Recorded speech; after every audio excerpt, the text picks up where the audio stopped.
Bonsoir à tous, heureux de vous retrouver. Dans la vidéo de ce soir, nous allons aborder un exercice traitant un phénomène biologique vital chez la cellule. C'est le phénomène de la mitose. Comme vous le savez, que la mitose constitue une partie vitale pour les organismes. C'est un processus de division qui permet aux organes, aux tissus de se régénérer, c'est-à-dire de se renouveler.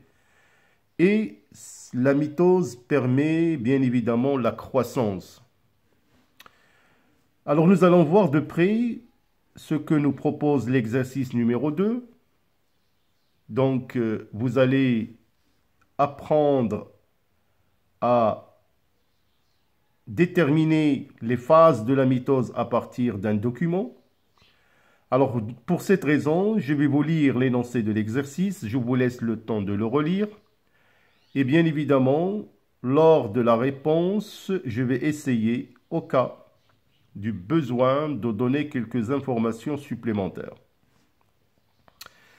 Alors, le document ci-contre montre un tissu végétal pendant la mitose. Déterminer les phases qui représentent les cellules A, B, C et D.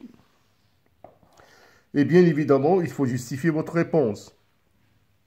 2. Donner l'ordre chronologique de ces phases. La question numéro 3. Faire un schéma entièrement légendé d'une cellule animale pendant la phase C. Alors, on considère que 2N égale 6 chromosomes. Alors, comme vous pouvez remarquer, vous allez déterminer les phases A, B, C, D, des cellules correspondantes. Alors pour vous, je vais essayer de faire un agrandissement pour voir de près comment sont présentées les cellules dans ces phases. Alors donc voilà la cellule A.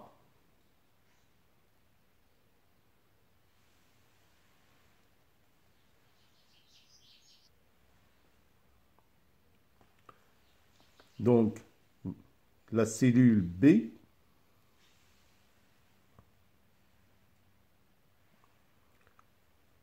Et les cellules C et D.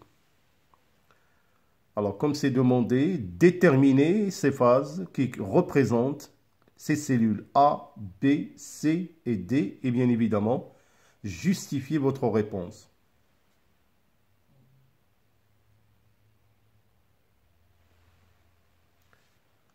Alors, je vous laisse un instant de relire, de revoir par vous-même les données de l'exercice avant de passer à la correction.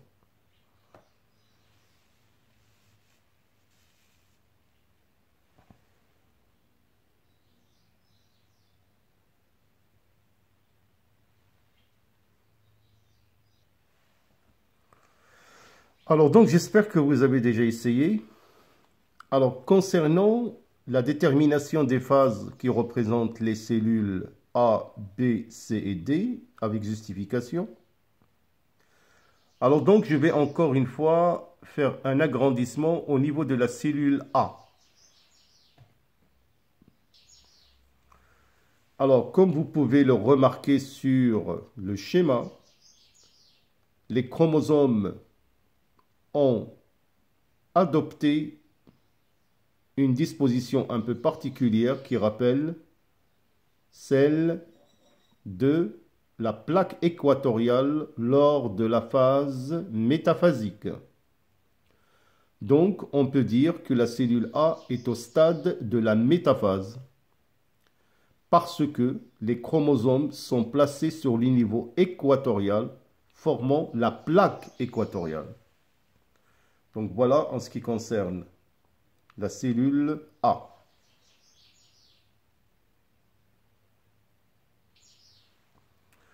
Alors, en ce qui concerne la cellule B,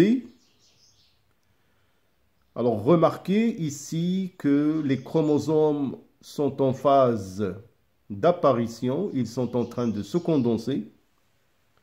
Donc c'est la prophase.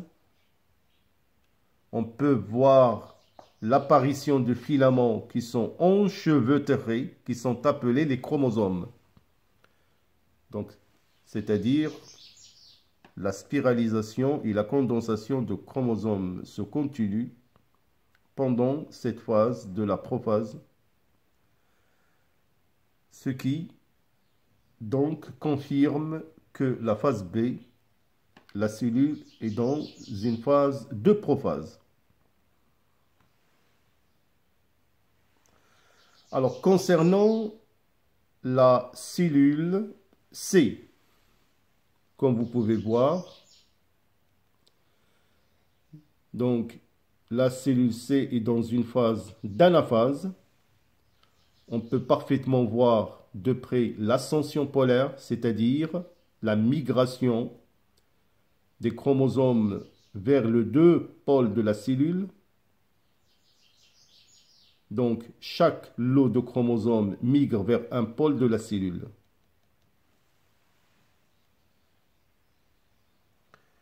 Par contre, pour la cellule D, on peut parfaitement voir qu'il s'agit de la télophase. Donc, on peut parfaitement voir ici une désindividualisation des chromosomes en chromatine, c'est-à-dire on assiste à une décondensation, déspiralisation des chromosomes qui vont se transformer enfin en chromatine. Bien évidemment, nous savons qu'au niveau de cette phase,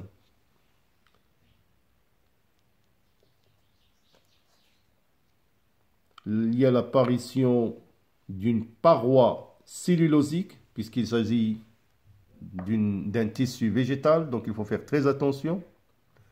Donc c'est l'apparition d'une paroi cellulosique. Il n'y a pas d'étranglement, parce qu'il ne s'agit pas d'une cellule animale.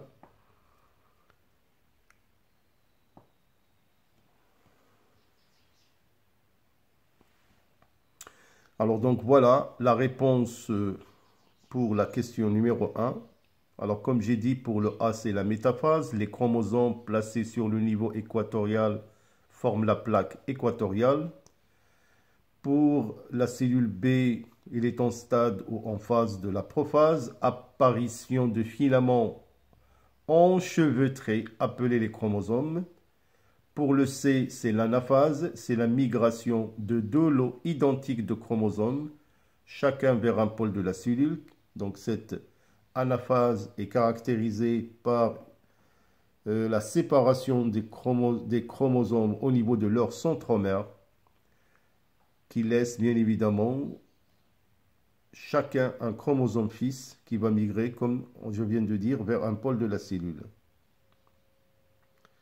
Alors, pour le D, c'est la télophase, désindividualisation des chromosomes, c'est-à-dire les chromosomes se déspiralisent et se transforment en chromatine au niveau de chaque pôle de la cellule, et apparition d'une paroi cellulosique équatoriale, puisqu'il s'agit d'un tissu végétal, pour partager le cytoplasme. Alors la question suivante, c'est donner l'ordre chronologique de cette phase. Alors, comme vous le savez, que la mitose est constituée par les phases que nous venons de citer, à savoir la prophase, la métaphase, l'anaphase et la télophase. Alors, donc, l'ordre chronologique sera alors, donc, le B, A, C et D. Alors, pour la dernière question, donc faire un schéma entièrement légendé d'une cellule animale pendant la phase C. Alors là, il faut faire très attention. Ils vous ont demandé le schéma d'une cellule animale. Alors donc, je tiens quand même à vous rappeler que ce sont des schémas que vous aurez parfois à établir quand il s'agit bien évidemment du phénomène de la mitose. Donc il faut vraiment apprendre à faire des schémas très simples.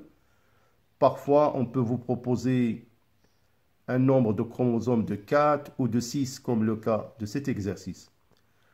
Alors, puisqu'il s'agit d'une cellule animale, comme vous le savez, cette dernière est caractérisée par la présence des astères, donc il faut impérativement les indiquer sur votre schéma que je vais vous le proposer maintenant.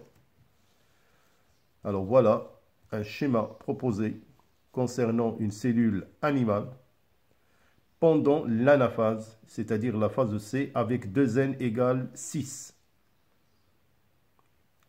Donc faites très attention au choix des chromosomes homologues, le fuseau achromatique, donc qui est entrecoupé à ce niveau, parce qu'on est en anaphase, donc c'est la sensation polaire, et il faut parfaitement mentionner les astères qui sont absents chez la cellule végétale.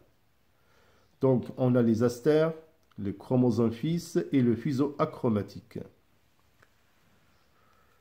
Alors voilà, mes chers élèves, c'est un exercice qui est assez simple, mais comme je vous ai dit, vous êtes apte ou capable à identifier les différentes phases de la mitose quand vous aurez des schémas, bien évidemment, à interpréter ou à analyser, et de faire un schéma proposé. Là, on vous a proposé l'anaphase. On peut vous demander, par exemple, en stade de la télophase ou la métaphase ou la prophase. Peu importe, l'essentiel, vous êtes censé connaître les différentes phases de la mitose.